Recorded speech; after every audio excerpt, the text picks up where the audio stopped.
এই মুহূর্তে Israeli navy যেভাবে পাল্টা আক্রমণ চালিয়ে যাচ্ছে, কিশলয় এবং বিশাখা তোমাদেরকে সেই ছবিটাও দেখাবো এবং আমাদের দর্শকদেরকেও দেখাবো। এই হচ্ছে ইসরায়েলি নেভির পাল্টা হামলার ছবি। জলপথ, স্থলপথ, আকাশপথ, কোনো পথ তারা বাকি রাখছে না।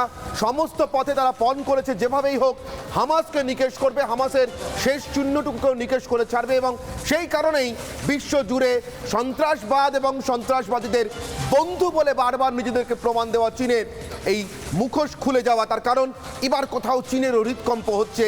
তাদের লুকিয়ে রাখা, তাদের গুটিয়ে রাখা, তাদের পক্ষে কাজ করবার জন্য সরিয়ে রাখা জঙ্গি গোষ্ঠীগুলোর মধ্যে একটা যদি এভাবে নিকেশ হয়ে যায় ইসরায়েলি সেনার একের পর এক আক্রমণে, তাহলে মধ্যপ্রাচ্যে, ভারতের সীমান্তে, পাকিস্তানের ভিতরে, আফগানিস্তানের ভিতরে চীনের বন্ধু বলে আর রইলটাকে। তার কারণ আন্তর্জাতিক মহলে কোনো দেশকে তো খুঁজে পাওয়া যায় না যারা চীনের বন্ধু।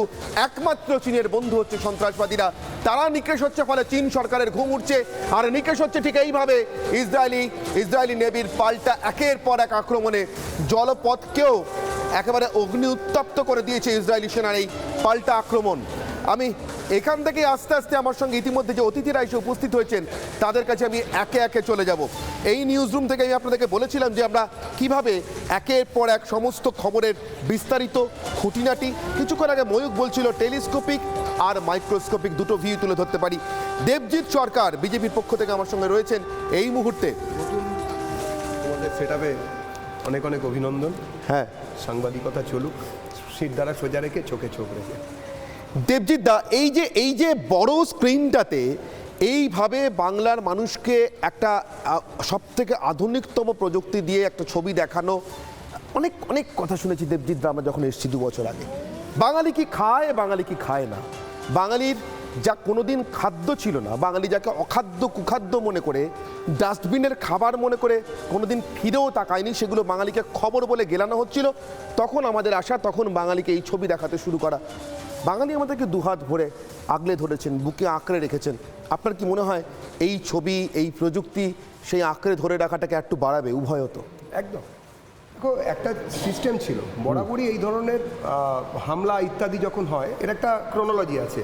প্রথমে এক জায়গায় এরকম জড়ো করা হবে যে ইসলামিক জাতীয়তাবাদের নামে মৌলবাদী শক্তি, জেহাদি শক্তি এইসব কাজকর্ম করবেন।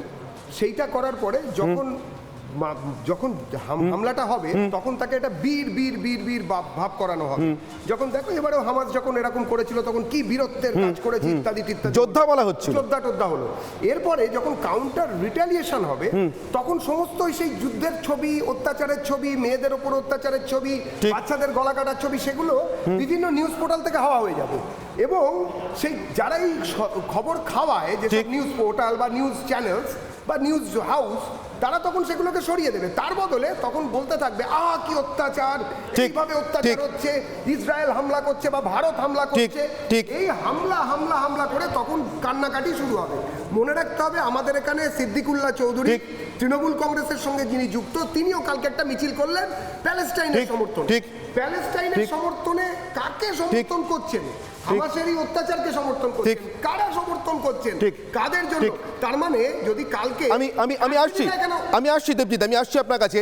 এই মুহূর্তে আলিশা আমার সঙ্গে রয়েছেন, আমি আলিশার কাছে যাব, তার কারণ আলিশার কাছে আরও এই একই রকমভাবে যুদ্ধের খবর, আরও বড় ব্রেকিং খবরগুলো রয়েছে। আমি সরাসরি চলে যাব আলিশার কাছে। আলিশার কাছ থেকে জানতে চাইবো, আलिशा मैं आपसे जानना चाहूँगा युद्ध की अब की ताज़ा स्थिति के बारे में। अब कैसे इजराइल की जो अटैक है वो चल रहा है, वो किस तरफ से चल रहा है, और इजराइल को कामयाबी हासिल करने में अब कितना देर है, क्या लग रहा है इजराइल को?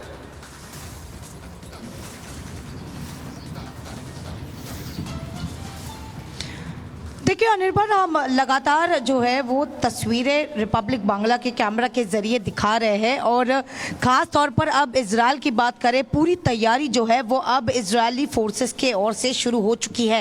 हालांकि 3 घंटे का एक सेफ पैसेज जो है वो अब लोगों के लिए दे दिया गया है, जहां पर 24 घंटे का ऑलरेडी एक अल्टीमेटम बिल्कुल दिया गया था।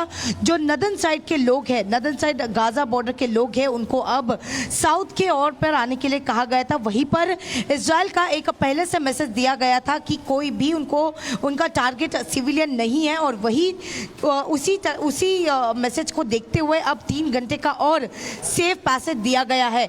मेरे साथ मेरे सहयोगी गुरसिमरन भी मौजूद है। हम लगातार हर एक जो है जगह से, गाजा बॉर्डर से रिपोर्टिंग कर रहे हैं और कहीं ना कहीं पर तस्वीरें जो है वो दिखा रहे हैं। गुरसिमरन, अगर आप बता दो कि किस तरीके से इजराइल की तैयारी है, अगर बात करें जो टैंक्स की, आर्टिलरीज की जो लगातार फायर किया जा रहा है। देखिए, एक तरफ जो हमास टेररिस्ट की ओर से रॉकेट फायर किए जा रहे थे, लेकिन कहीं ना कहीं पर उसको इंटरसेप्ट किया जा रहा था, वो नाकामयाब हो रहा था। लेकिन इजराइल पूरी तरीके से तैयार है, उनके मरकावा टैंक्स आगे बढ़ चुके हैं, वहीं पर ऑपरेशनल बेस पर इन्होंने आर्टिलरी लगातार जो है फायर कर रहे हैं। देखिए, स्वाभाविक तौर पर जो आपने मरकावा टैंक्स की बात की, हम इस वक्त विजय सुरेंद्र शाह से कहूँगा अगर दिखा पाएँ तो जिस इलाके से हम निकल रहे हैं, ये जो है ये आर्मर्ड कोर के हेडक्वार्टर्स का इलाका है। यानी कि जो मरकावा टैंक्स की आप बात कर रहे हैं, जिन्हें कि फॉरवर्ड एरिया पे अब डिप्लॉय कर दिया गया है, ये ठीक सामने ये जो विजुअल्स आपको विजय सुरेंद्र शाह दिखा रहे हैं, ये आर्मर्ड कोर का हेडक्वार्टर है। यानी कि ये वो कोर जो बैटल टैंक्स के लिए पूरी तरह से तैयार रहती है। जो बैटल टैंक्स यहाँ से जाते हैं वो इसी कोर से जाते हैं। तो आप समझिए कि यहाँ से पूरी तैयारी की जा चुकी है।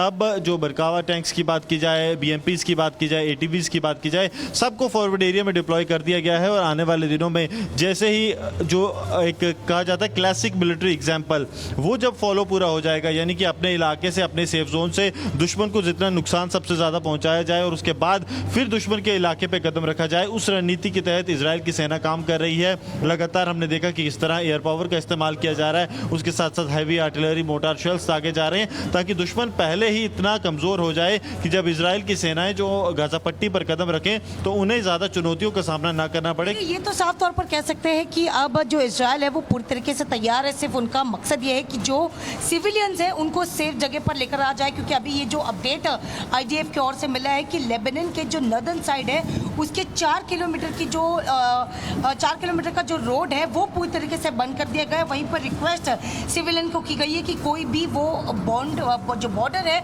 उसको क्रॉस न करे। देखिए, स्वाभाविक तौर पर शतूला में जिस तरह से लेबनान की सेना की तरफ से लगातार कोशिश की गई, पहले टारगेट किया गया, मोटार दागे गए, कल भी हमने देखा कि एक बार फिर गुरसिमरन और आलिशा, हम आपसे फिर भी आपसे पूछते रहेंगे और आपसे जानकारी लेते रहेंगे कि 3 घंटे का जो मुहूर्त दिया गया है इजराइल की ओर से फिलिस्तीनियों को, उस मुहूर्त के अंदर सिविलियंस कैसे उत्तर से दक्षिणी गाजा पार करके आ जाए अपनी सेफ जोन पर, उसके बाद इजराइल क्या करता है। बहुत बहुत धन्यवाद हमसे बात करने के लिए, हमको इस स्थिति के बारे में আপডেটেড करने के लिए।